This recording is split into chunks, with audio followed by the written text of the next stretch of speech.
The Toyota Land Cruiser has an absolutely legendary reputation, and it was just generally an epic workhorse that could be found tackling the most challenging environments all over the world. But on the road, it's never been quite so exceptional. In fact, if you just want a big SUV and you never go off-road, then typically the Land Cruiser has been one of the last options to recommend. Because for the money, there have always been loads and loads of alternatives that are far better when it comes to ride comfort, handling, and general luxury inside. This new model, codenamed J250 and also known as 250 and Prado in other markets, is aiming to be even more brilliant off-road and much better on it. So let's run through what's new, and it does have a very different look, doesn't it? It's had a retro modern rebirth in the design department. So Toyota's managed to include influences from the Land Cruiser's past, like the blocky styling of the door mirrors, the angle of the A-pillars, the lettering on the grille of the car, but it's still managed to make it all look more modern and bring it all up to date. What's particularly cool are the headlights, because you can have circular ones if you have a first edition model, or these more squared off kind of rectangular headlights that you see here. Unfortunately, in the UK, all the first edition models are sold out, so if you buy a Land Cruiser, it will look like this, which is still pretty cool. And it's not all style over substance, because, for example, the bumper, while looking very much an integral and interesting, cool part of the design, can now actually be replaced in independent sections. So that means that if you scuff it, you don't have to take the whole thing off, you can just replace the part that needs it.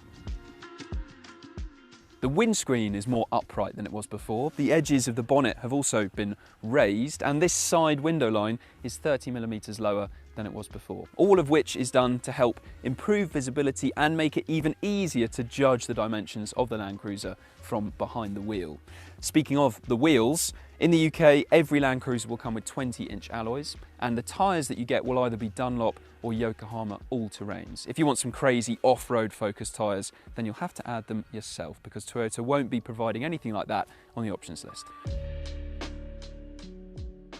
So on the outside, things look a bit more modern than before, but you're still well aware that this is a boxy, off-road focused machine, but with a bit more glitz on the surface than you had previously. And it's a similar story with the approach inside as well, because if you remember, the old Land Cruiser could trace its roots back to 2009. So by the time that car went off sale, it looked very, very dated inside indeed. So now it's had a big revamp, and you've got two 12.3-inch screens. This is your driver display, which for the most part is easy to see. The graphics are reasonably nice as well, but depending on how you have your seat and the steering wheel, it might be blocked a little bit for your view, which isn't great, but it's not as easy to block as it is in some other digital displays that you'll find in other cars. This touchscreen infotainment system is responsive, it's well placed, nice and high up, and you get Apple CarPlay and Android Auto as standard. You also have lots of buttons. Look at all of this here. They're all nice and big, they all feel really good quality as well. It's very obvious when you've pressed them. And we shouldn't take this for granted, because obviously lots of new cars now have got touch sensitive buttons which are really fiddly and complicated to use. But Toyota has done very well to remain focused on the fact that this is essentially an off-road tool. And so you're going to be getting in this car with gloves, and you're going to want to punch and push all these buttons to operate the different off-road functions in here. And it's great you've got all these physical buttons for the climate control as well, rather than having them hidden on a touchscreen infotainment system. It is a shame though that on the subject of the touchscreen and all of this being easy to use, that there isn't a rotary dial down here to be able to operate that just as easily as everything else, which is a bit of a shame. Anyway, it does definitely feel like this is an off-road focused car inside, because you've got padded areas on the sides of the centre console and on the door, so that when you're getting thrown around the interior, you aren't also bashing your knees on hard plastic. And the material quality in here generally feels really robust, very easy to clean, but it's not particularly plush or luxurious. So if you compare this to the interior of a Land Rover Defender, then that looks and feels like a much more expensive car than the interior that you have in this Land Cruiser. But still, this does feel like it fits the brief very, very well inside. The storage though isn't amazing. The door bins are a reasonable size. You've got two chunky cup holders, which is good. But under this big armrest here, you've got a cool box, which is very handy for keeping drinks cool, but it's not actually that big. Anyway, this fits the brief of this car pretty well up front. Now, the middle row. Getting in is pretty easy because you've got these nice big grab handles to haul yourself in, but it is a shame that the rear doors themselves don't open a little bit wider than they do. Still, easy enough to get in the back here. And then once you're in, you've got a lot of space. So if you're an adult sat in the back, you've got a good amount of clearance above your head, and legroom is also pretty good as well. It's not absolutely amazing, but you would have to be very tall indeed to feel cramped in these rear seats. You also feel nice and high. You've got a fantastic view out the front and also out the side because these windows are massive. So that is all very good and adds to the feeling of it being open and spacious back here. Now, if you're sat in this middle seat, then you aren't raised up massively high compared to the outer two rear seats at all. You've still got really good clearance above your head. You do, though, have a very big transmission tunnel down here, which robs quite a lot of foot space directly in front of you. These seats in the back, not the middle one, but the outer two, are also heated and ventilated, and you've also got your own climate controls back here. Now, in the UK, every Land Cruiser will come with 7 seats as standard, but unfortunately on this event, we've only got 5-seat Land Cruisers available to us. The dimensions of the two cars are exactly the same, whether you go for a 5-seat or a 7-seat model, but obviously in a 7-seater, you just got an extra couple of seats in the back there. Since filming, we have sat in a 7-seat Land Cruiser, and getting into the third row of seats is simple enough thanks to a middle row that is easily tumbled forwards to give you a decent space to fit through.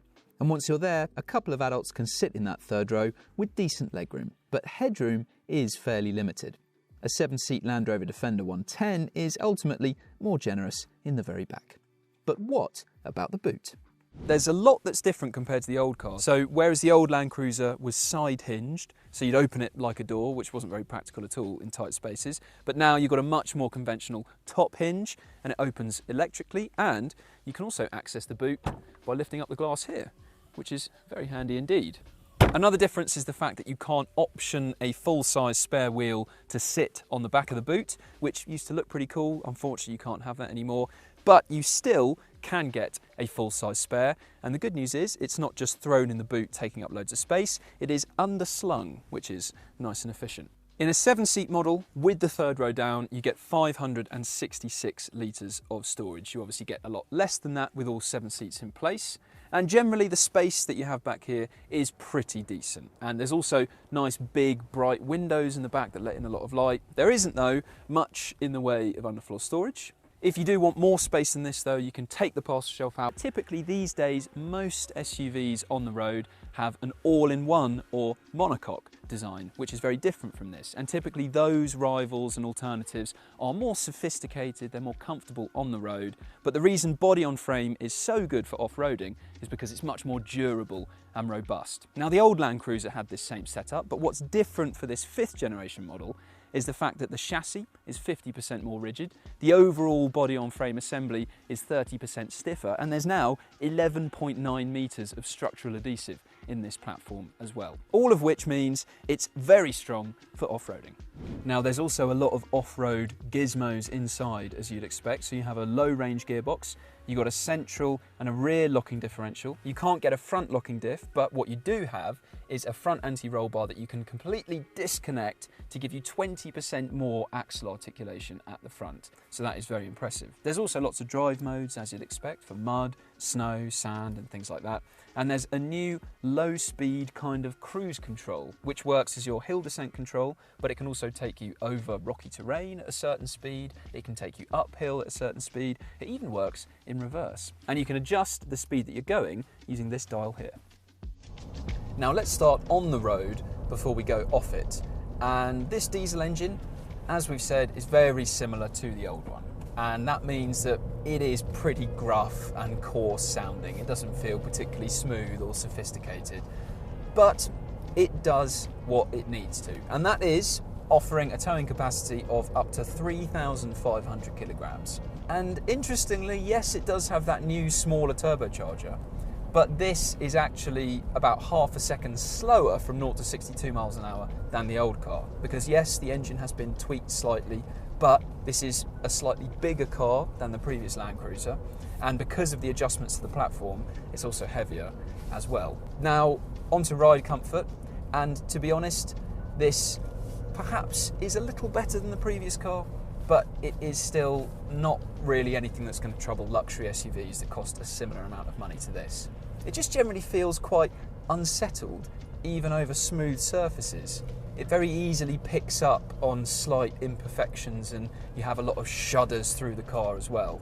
So this is not an amazingly plush and cushioned cruiser. And in terms of handling, it is perhaps a little bit sharper than the previous car, but ultimately this is still a big, tall, heavy SUV, and it really feels like one when you go around a corner.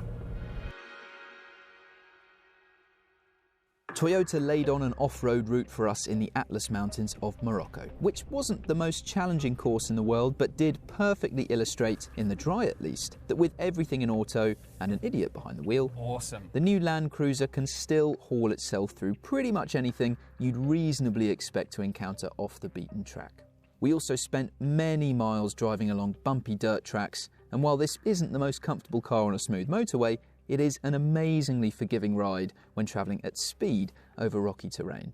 Now, big news for this new Land Cruiser is the fact that it has electric power steering for the first time. Cars with a hydraulic setup can throw the steering wheel side to side when travelling through rutted tracks, and the electric setup means it's less susceptible to that. Some might argue that it robs you of some natural feel, but really you can still steer very confidently off-road with a great idea of what the wheels are up to beneath you. So the new Land Cruiser is still sensational off the road, and it's still built by a manufacturer that has a fantastic reputation when it comes to reliability. Every Land Cruiser gets 3 years of warranty as standard, but that can be extended up to 10 years or 100,000 miles as long as you get the car serviced at an approved Toyota workshop every year. The Japanese manufacturer also finished a very impressive 5th out of 31 manufacturers in our latest reliability survey. All of which is great, but this is very expensive. In the UK, the only Land Cruiser you can buy is in Invincible trim, and that costs £74,995. There was a first edition limited run model that you could buy, but they've already all sold out. And so the fact is, for around £70,000 you can get a Land Rover Defender with 7 seats, and if you don't ever need to go off-road, then for that budget there are a lot of other SUV rivals which are more comfortable on the road, which handle better, and which are more luxurious inside as well. So if you need a new SUV, and the only off-roading you're likely to be doing is mounting a pavement to park your car on the school run, then you're watching the wrong car review. But if you work for the UN, then you're going to really enjoy your new company car. Thanks very much for watching this review. If you want to see another one, then click up there and make sure you subscribe to our channel as well. And if you want to read lots more about the new Land Cruiser and every other new and used car around, click on that link to go to whatcar.com.